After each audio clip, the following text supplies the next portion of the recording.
Donc, nous avons cette semaine la première paracha du livre de Shemot. C'est un événement quand on commence un nouveau Chumash. Surtout que nous allons maintenant vivre un événement dont on a le devoir de se souvenir jusqu'à la fin des temps. Ça prouve que c'est un événement qui a des conséquences et des répercussions énormes, puisque le souvenir de la sortie d'Égypte est un souvenir qui doit non seulement nous être présent dans notre esprit, mais qui doit en fait nous pousser en permanence vers la Géoula. L'idée de la sortie d'Égypte est que c'est un processus qui a commencé, mais qui ne s'est pas terminé. C'est important d'avoir conscience de ça. Le processus de la sortie d'Égypte se termine avec la sortie d'Israël de tous les exils à la fin des temps. Donc en fait, on peut dire qu'on est maintenant dans le processus de la sortie d'Égypte. Et c'est pour ça que la Torah réclame de nous, en fait, un souvenir permanent. Alors, là, Moshe Rabbeinu s'adresse, après que Dieu se soit révélé à lui au buisson ardent, il s'adresse à Kadosh Baruch Hu, à Dieu, en lui demandant « Mais comment je vais agir ? Comment ça va se passer ? Comment d'abord les béné Israël vont-ils me croire ?» C'est pas aussi évident que ça, que des gens qui sont en exil depuis 210 ans et qui, dans une servitude terrible, tout d'un coup voient quelqu'un qui arrive et qui leur dit « C'est moi ». C'est pas comme ça que ça se passe. Et il est inquiet. Mon cher Rabbeinu, il est inquiet. Il veut savoir comment ça va se passer. Alors, Akadosh Baruch Hu lui donne les instructions suivantes. On a en tête surtout la place centrale de la rencontre de Moshe avec le pharaon. Let's my people go. Je l'ai dit en anglais, mais on peut le dire en hébreu. Shlach et ami ve'yavduni. Mais il faut savoir que Moshe avait en fait deux rôles. Un rôle, c'est effectivement d'aller trouver le pharaon et de lui dire que était arrivé le temps de libérer Israël et que finalement, s'il ne veut pas le faire de sa propre volonté, il y a d'autres méthodes pour convaincre les gens. Mais à part cela, il y avait un deuxième rôle. Et ce rôle n'était pas moins important. Ce rôle était de convaincre Israël. Ce rôle était de convaincre Israël que le temps de la délivrance était arrivé. Parce que, évidemment, on ne peut pas sortir un peuple de son exil malgré lui. Alors, Moshe Rabbeinu devait se présenter chez les anciens du peuple d'Israël qui avaient reçu la tradition de la Géoula. C'est-à-dire que les anciens du peuple savaient qu'il y avait des signes qui permettaient de reconnaître que celui qui se présenterait était bien le Goël, était bien celui qui avait reçu cette mission. Alors, on est exactement dans ces versets-là. Ve'asavta et ziknei Israël. Lech, ve'asavta et ziknei Israël. Ve'amarta alehem Adonai Elohei avotechem nireh elai, nir'a elai, Elohei Abraham, Yitzchak ve'Yaakov, lemor, pakadeti etchem, ve'et e'asui lachem be'Mitzrayim. Va rassembler les anciens d'Israël et dis-leur, l'Éternel, Dieu de vos pères, Dieu d'Abraham, Yitzchak et Yaakov, m'est apparu en disant, j'ai fixé mon attention sur vous et sur ce qu'on vous a fait en Égypte. Et j'ai résolu de vous faire monter du servage de l'Égypte au territoire de Canaan et des Canaaniens, etc., les 7 peuplades qui habitaient à ce moment-là Israël, pour vous faire arriver où ? Pour vous faire arriver finalement donc dans ce pays-là, qui est le pays de Canaan, ou contrée ruisselante de lait et de miel. Donc, on voit que dans cette démarche-là, Moshe Rabbeinu se doit de rencontrer les sages d'Israël. Le peuple avait des sages, il avait des zkenim, ce que l'on appelle des zkenim, et il devait se présenter. Comment se présente-t-il ? ben, il se présente en disant, mais voilà, je viens au nom de qui? Le Dieu, l'Éternel, qui est le Dieu de vos pères, qui s'est révélé à moi, le Dieu de Abraham, Yitzhak et Yaakov, qui m'a dit, Pakod pakadeti etchem. Alors, le mot pakod, l'expression pakod pakati, c'est une expression qui, dans le sens simple, veut dire je me suis souvenu de. Je me souviens de. Voilà. Alors, je me souviens évidemment de l'alliance que j'avais contractée avec leurs ancêtres, et je me souviens d'eux maintenant pour accomplir cette promesse et les faire sortir d'Égypte. C'est évidemment la même expression qui est employée vis-à-vis de Sarah. C'est l'expression que Yosef, avant sa mort, avait déjà transmise à ceux qui, à sa descendance. Et on veut essayer de comprendre qu'est-ce qu'il y a de particulier dans cette expression de pakod, pakadeti. Alors, le Rav Munk nous aide à comprendre un peu plus en profondeur que veut dire pakod, pakadeti. Je me suis souvenu de vous. Les deux termes zechira et pekida sont synonymes. Alors, en hébreu, a priori, on a deux verbes pour dire la même chose. Pekida, c'est se souvenir, et zechira, lizkor, zachor et yom ha-shabbat, zachor et asher asalecha amalek. Il y a deux termes qui servent à parler du souvenir, Pekida et zechira. Seulement, en réalité, on a appris de nos maîtres qu'il n'y a pas en hébreu de synonyme. C'est-à-dire que si ces mots se ressemblent dans leur compréhension globale, dans leur compréhension plus précise, il y a une nuance qui est entre les deux, entre la zechira et la pekida. Et c'est ce qu'on veut essayer de comprendre, parce qu'à propos de la délivrance d'Israël d'Égypte, il est marqué pekida, il n'est pas marqué zechira. Quelle est la différence? Alors,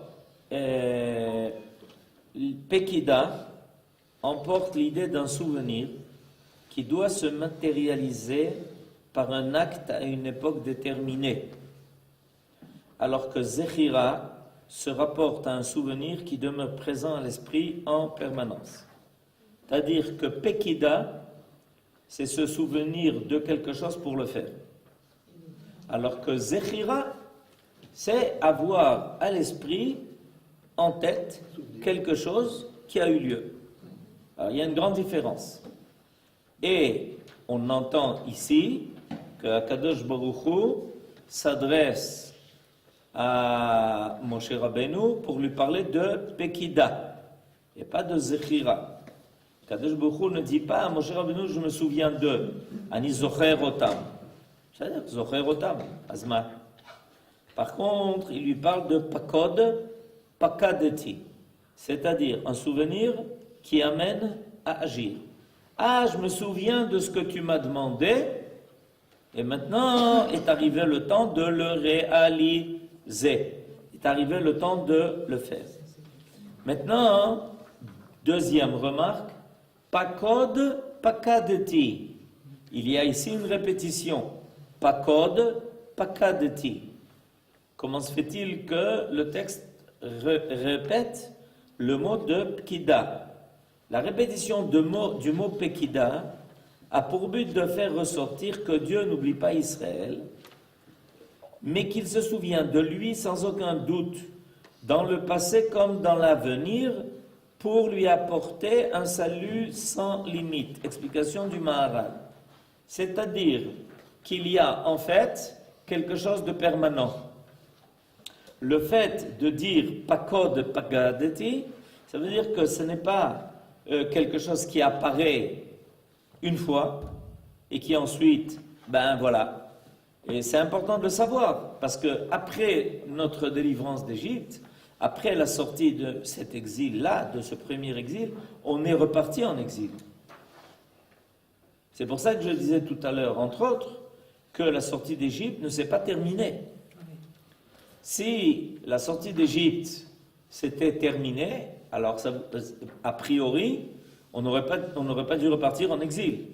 Le fait qu'on soit reparti en exil nous prouve que la sortie d'Égypte, qui devait être une délivrance totale, Akadosh Baruch Hu, nous a donné en fait une poussée historique à ce moment-là, qui nous permettra toujours d'avancer dans ce processus de la Géoula, dans ce processus de délivrance. C'est une délivrance qui est en devenir. Et cette délivrance-là, elle est signalée par le mot pakod, pakadeti. Pakod et pakati. C'est-à-dire, je suis en permanence en souvenir du fait que vous devez sortir d'exil. En outre, les 3 lettres du verbe pakod précèdent dans l'ordre alphabétique celles qui forment le mot tsara, qui veut dire détresse. Alors, de quoi s'agit-il? Dans l'alphabet, après le P, il y a le tzadik. On est d'accord? Après le kouf, il y a le resh. Et après le dalet, il y a le he. Il y a fait. Donc, on a reçu une bonne note. Estelle a dit, il y a fait, on a reçu une bonne note. C'est-à-dire, en d'autres termes, que la tsara, c'est évidemment, c'est même pas à traduire, c'est toutes les souffrances. Quel est le mot qui précède le mot tsara? Le mot pakod. Ça veut dire quoi? Ça veut dire que ceci t'indique que le souvenir qui garantit le salut précède la venue de la détresse. C'est-à-dire, quand la tsara, malheureusement, est arrivée, la pekida était déjà prête. Parce que le mot pakod précède le mot tsara. Il ne suit pas le mot tsara, il le précède.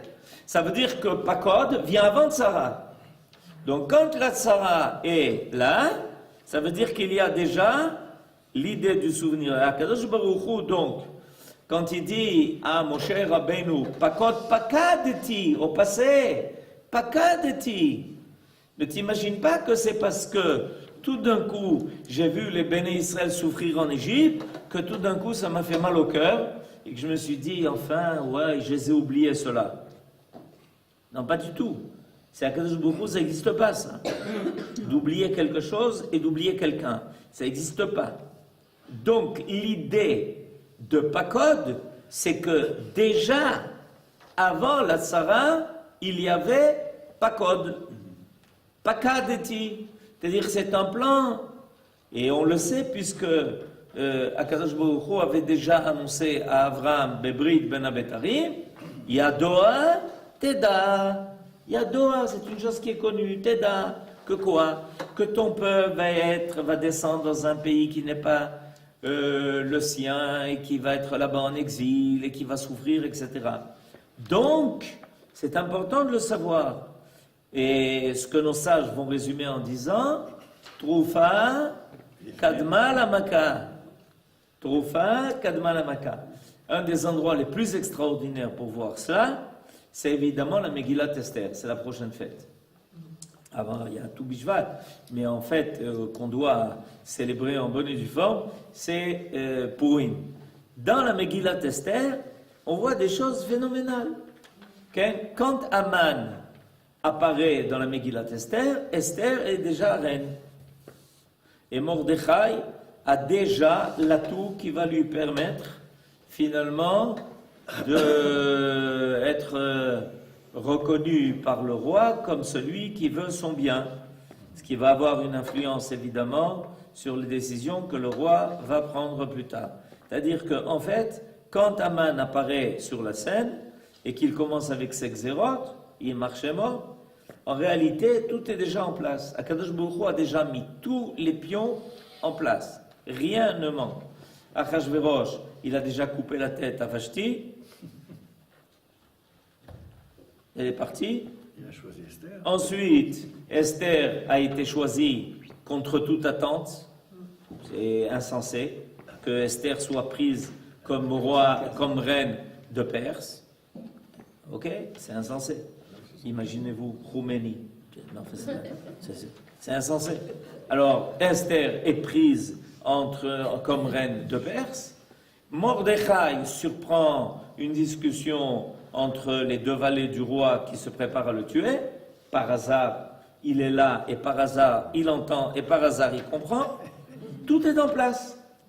Et à ce moment-là, apparaît Aman. Alors Aman, il se frotte les mains en disant « Ah, vous m'attendiez pas, Nahon, vous m'attendiez pas. Mon petit, quand tu arrives, déjà tout est en place. Ok? Imaginez-vous que l'État d'Israël, que le retour sur notre terre n'ait pas commencé avant la Shoah. Et alors on serait parti où? Alors les rescapés de la Shoah, ils seraient allés où? En France. Avec des gilets jaunes. Bon, enfin. Pas code, pas de catique, vous avez compris? Oui. Le pakad, on dit, précède La tzara.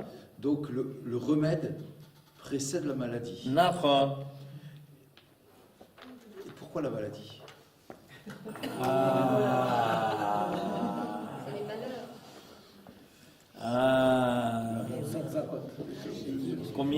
Combien d'heures on a avant Shabbat? Pourquoi la tzara? Parce que le mot tzara, en hébreu, littéralement, la racine vient du mot tsar. C'est quoi tsar? Étroit. C'est aussi d'ailleurs la racine du mot Mitzrayim. Ça veut dire qu'on est dans un monde qui est encore trop étroit pour recevoir le bien divin sans limite. Tzara, c'est les limites de l'apparition du bien dans ce monde. Plus on arrivera à élargir les frontières d'Israël, du monde, d'accord? Plus on arrivera à élargir ces frontières, plus, évidemment, le Tov que Akadosh Baruch Hu veut dispenser à son monde finit par apparaître. C'est-à-dire qu'en réalité, nous avons comme travail d'élargir les frontières, d'élargir le cli qui permet de recevoir le Tov. Quand il y a une situation où il y a une étroitesse de capacité de recevoir le Tov, ça s'appelle Tzara. C'est comme ça que ça s'appelle. Alors évidemment, on peut essayer maintenant de comprendre pourquoi telle forme, etc. Mais ça, c'est la définition globale du mal.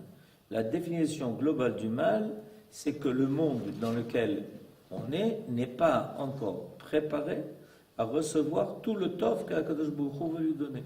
Et Akadosh Baruch Hu a demandé aux hommes, pour cela, d'être associés. C'est-à-dire d'élargir le tov. Là, on constate ça chez l'homme. Par exemple, quand quelqu'un a du mal à assimiler toute la vie qui lui est proposée, il est angoissé. Ça veut dire quoi qu'il est angoissé? Il se sent à l'étroit. Ça passe pas. D'accord? En réalité, le problème, c'est pas au niveau de ce qui passe. Le problème, il est au niveau du Keli, qui n'est pas capable de recevoir encore, il n'est pas mûr, il n'est pas au point, toutes les définitions sont bonnes, et ça, c'est notre travail. Notre travail, c'est ça, c'est d'élargir.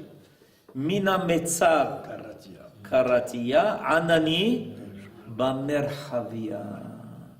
Toute l'idée, c'est qu'il y ait un merchav. Toute l'idée, c'est qu'il y ait quelque chose qui s'élargisse pour permettre au Tov d'apparaître. C'est une idée qui est fondamentale. Et ça, c'est un travail. C'est pas un travail qui est facile. Parce que élargir les kelim, élargir ce qui permet de recevoir le Tov, c'est pas un travail qui est toujours facile, c'est un travail qui des fois est très difficile. Ça s'appelle tsara, c'est ça la tsara. Ok, pas Gréga. Il y a du bon dans le mal. Il y a quand même du bon dans le mal, parce que s'il n'y avait pas le mal, on aurait beaucoup de mal à définir le bon. Il n'y a pas de mal, on aurait beaucoup de mal. il y a Oui. voilà, non, je veux dire, dans ce mal, le mal fait progresser, parce qu'on est obligé de devenir meilleur. C'est-à-dire qu'on arrive à avoir cette distinction entre le mal et le bien. Automatiquement, ça nous fait avancer dans le bien. Ce qui nous fait avancer dans le bien, c'est ce sentiment que quelque chose est mal. Oui. Voilà. Ce qui est important, c'est pas que le mal est bien en lui-même. Le mal n'est pas bien en lui-même. Ce qui nous aide à progresser, c'est le sentiment que c'est mal. Parce que si on perd le sentiment que quelque chose est mal, ça ne nous fait pas progresser. Bien que le mal soit là. Le mal peut être là, mais il y a quelqu'un qui ça. Quelqu'un peut s'en accommoder, quelqu'un peut vivre avec, quelqu'un peut trouver ça légitime qu'il y ait du mal. Ça ne fait pas progresser. Ce qui fait progresser, c'est le sentiment, c'est la connaissance, c'est la conscience du mal. La conscience du mal nous aide à progresser. Pourquoi? Précisément parce que je viens de dire. C'est-à-dire que quand on a conscience du mal, on dit mais on est à l'étroit. On ne veut pas, on supporte pas cette situation telle qu'elle est. Et tout à chaque fois que si on a mal quelque part, ça nous aide à aller chez le médecin. Si on n'avait pas la conscience du mal, on n'irait pas chez le médecin. Rien ne nous dérangeait. Ok? Rien ne nous dérangeait. Quelqu'un ne tousse pas, mais il a une pneumonie aiguë. C'est un problème. Il se sent en parfaite forme. Quand il arrive chez le médecin, on lui a dit peut-être c'est un peu tard, monsieur. Donc, ce qui est important, c'est cette conscience. La conscience du mal. C'est pour ça que la Torah insiste beaucoup sur la nécessité de la conscience du mal. On n'est pas content qu'il y ait une présence de mal. On n'est pas content de ça. Il faut faire très attention parce que des fois, on se trompe en disant tout est bien. Non, tout n'est pas bien, je vous le dis tout de suite. J'ai vérifié plusieurs fois, tout n'est pas bien. D'accord? Peut-être que, je ne sais pas, il y a des gens qui n'ont pas vérifié ça. Moi, j'ai vérifié que tout n'est pas bien. Par contre, la conscience du mal aide. Parce que la conscience du mal dit, mais ça ne va pas. Il y a quelque chose qui ne marche pas. Il faut qu'on améliore. Il faut qu'on fasse quelque chose. Il faut qu'on fasse un effort. Il faut qu'on... Pareil, les enfants d'Israël, par exemple, quand est-ce qu'ils sont sortis d'Égypte?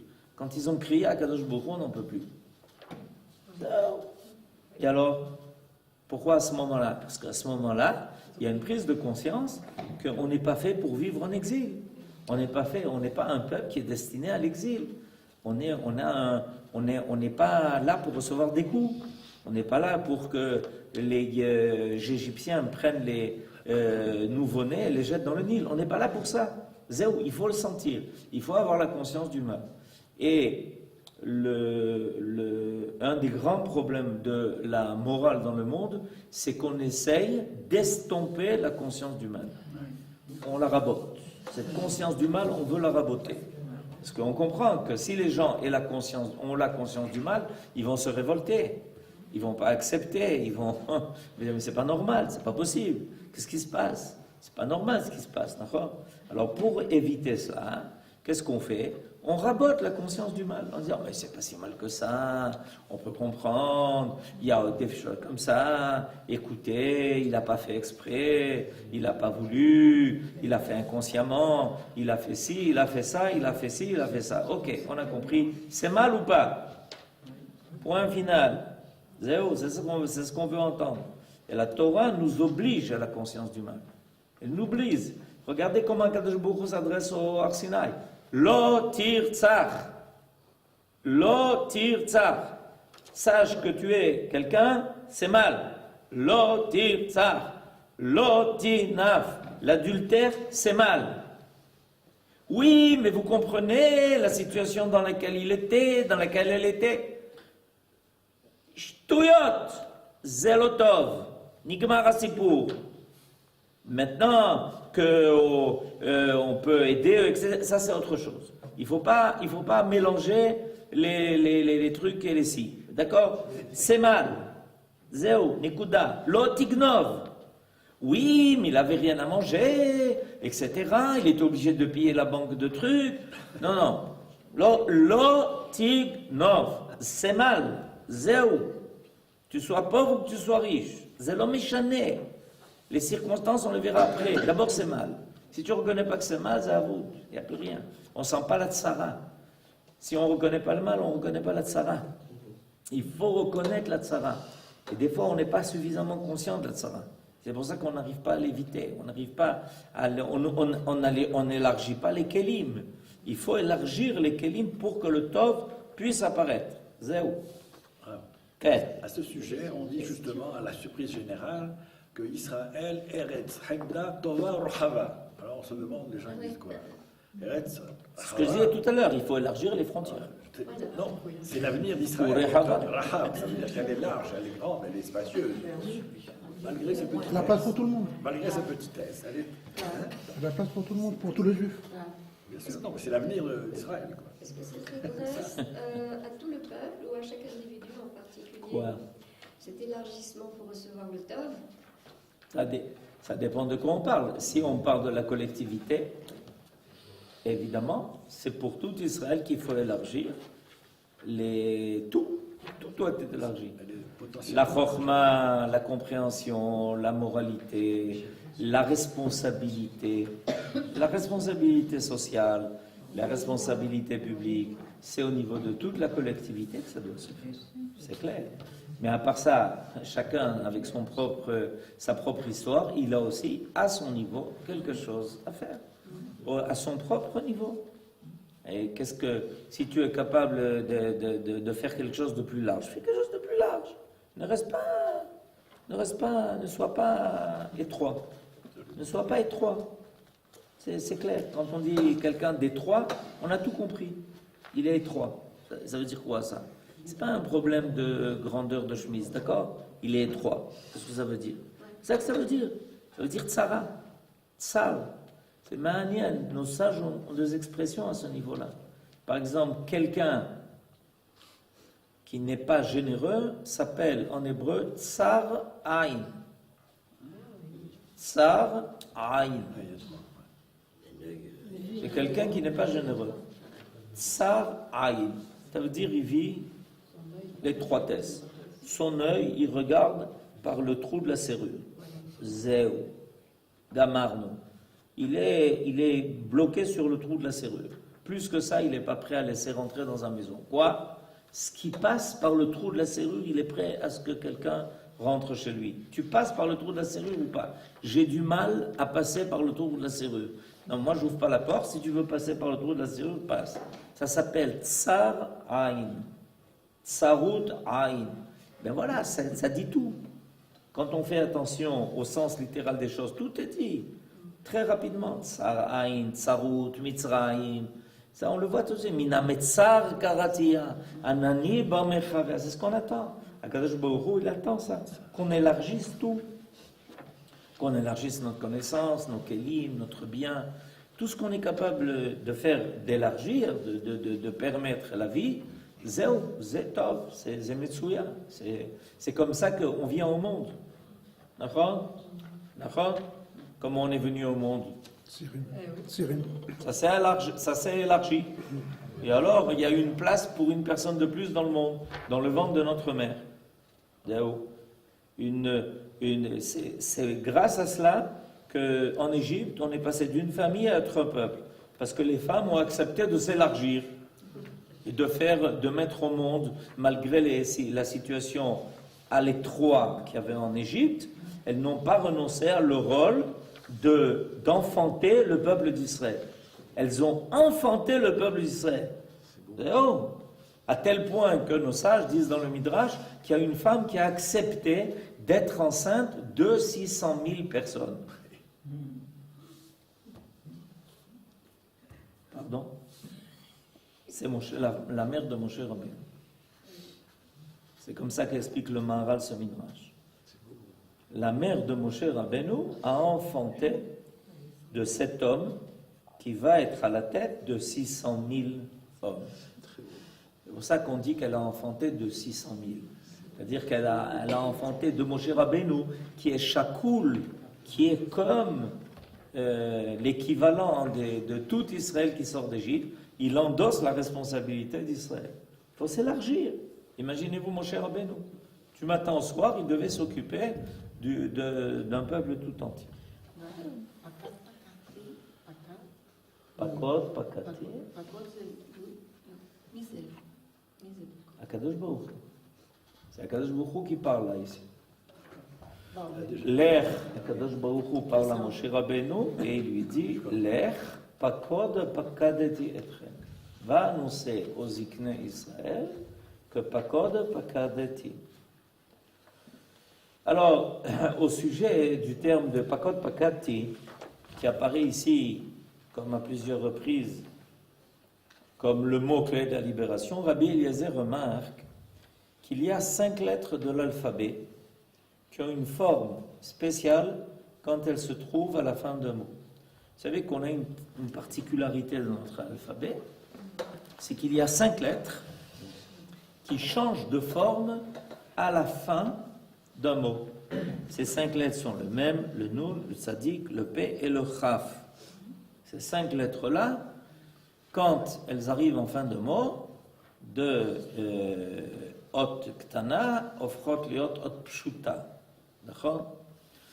Alors, elles permettent alors une forme allongée, sauf le même, qui lui devient une lettre fermée, quand il est à la fin d'un mot. Mais toutes les autres lettres, le Nun, il s'allonge. Le Tzadik s'allonge. Le P s'allonge. Le Chaf s'allonge. Tout s'allonge. Vous remarquez? Sur les 5 lettres, il y a 4 lettres qui s'allongent quand elle est à la fin d'un mot. D'accord? Alors, ces 5 lettres, il y a une tradition orale qui attribue à ces 5 lettres beaucoup de secrets. Parce qu'elles sont en fait doubles. Même au milieu d'un mot, même à la fin d'un mot. Et ça change. Nun, etc. Il y a beaucoup de choses qui sont attribuées à ces 5 lettres-là. Elles prennent alors une forme allongée, sauf le même qui est écrit sous une forme hermétiquement close. Elles apparaissent 2 fois dans l'alphabet, donc ces lettres-là. Même, Nun, Tzadik, Pe et Chaf. Une fois à leur place régulière, telles qu'on les connaît, une seconde fois en lettres terminales à la fin des 22 lettres ordinaires. Or, ces lettres doublement articulées servent à 5 reprises de messages de libération. C'est intéressant de voir que, en fait, ces 5 lettres-là vont être insérées dans les 5 messages de Géoula qui ont été transmis au peuple d'Israël pour toutes les générations. Zéro. Ça veut dire quoi? Ça veut dire qu'elles indiquent l'idée qu'il y a une Géoula qui a commencé et une Géoula qui doit se terminer. Puisqu'elles apparaissent en fin de mois. Vous avez compris? C'est-à-dire que à travers ces 5 lettres-là, il y a le signalement d'un début d'histoire et de fin d'histoire. D'un début d'histoire et de fin d'histoire. Et c'est pour ça qu'en fin de mot, elle change de forme. Et on le trouve, là c'est indiqué, le Chaf, c'est dit à propos de Avraham Avinu, Lech, Lecha. C'est la délivrance d'Abraham. Il sort de Mésopotamie, il sort de Ur-Kasdim, il sort de la fournaise ardente pour être délivré et commencer l'histoire d'un peuple. Qu'est-ce qui apparaît à la fin de Lech Lecha? Chaf, Sophite. Deux fois. Okay? 2 fois. 2 fois. Non, mais D'accord? c'est important parce que dans tous les exemples- Ensuite, le même chez Yitzhak. Atzamta mimenu meod. Mimenu meod. Mais j'ai pas la fin. Nahon. Mais pas forcément, mais on remarque qu'ils reviennent 2 fois. C'est-à-dire, l'idée, c'est que les lettres reviennent par 2 fois. Le Nun, Atzileni na. De qui? De Esav. Et voilà que Esav, qui se prépare à supprimer son frère, boum, il le rencontre, il lui fait rien. Il y a une Atzala, il y a une Géoula. Le P chez Yaakov, Pakod, Pakadeti. Le Tzadik, qui est réservé à la fin des temps. Tzemach, Tzadik. Tzemach, Tzadik. Le Mashiach est appelé du nom de Tzemach. Tzemach mitachtav yitzmach. Tzemach, Tzadik. Alors, il faudra évidemment regarder tous les contextes, mais il y a ici cette idée que nos sages nous ont transmise par loi orale et qui finalement nous fait référence à cela. Le Maharal donne à ce midrash l'explication suivante.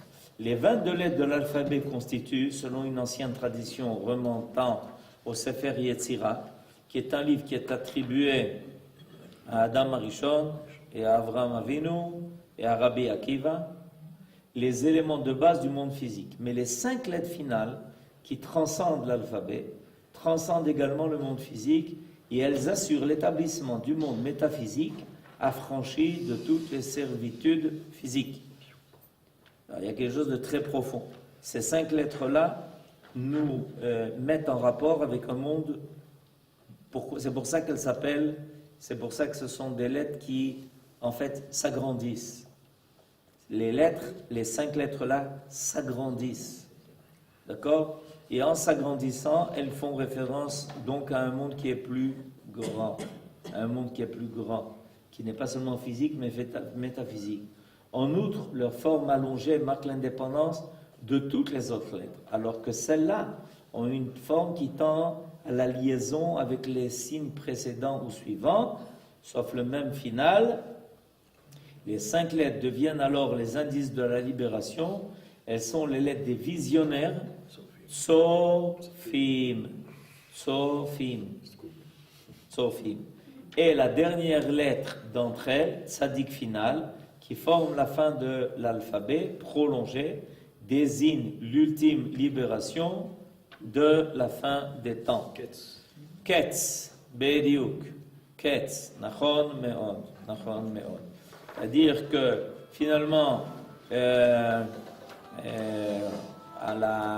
quand on finit l'alphabet, on le finit avec le taf, et si on rajoute dans l'ordre les 5 lettres qui restent, alors on a le kaf, on a le mem, on a le nun, on a le p, et quelle est la dernière lettre? Le tzadik. Tzadik, c'est la fin. Zé, pourquoi? Tzadik. Parce que tzadik, c'est tzadik. Parce qu'à la fin, tout se termine bien. Zéou, tzadik.